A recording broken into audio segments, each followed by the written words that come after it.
at the beach, y'all, in Mombasa, Kenya.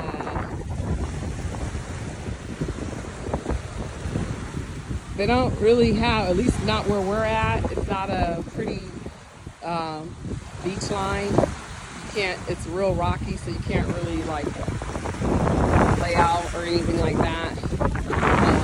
But I think there's a section where you can do that,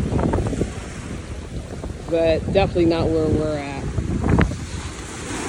But it's still pretty nonetheless.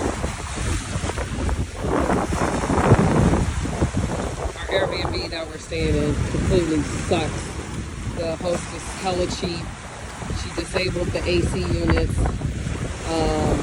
And then at some point last night, the ceiling fan even cut off. Ridiculous. So she had to try to cut costs, and if she allowed for the AC units to be running, it would make the cost too high.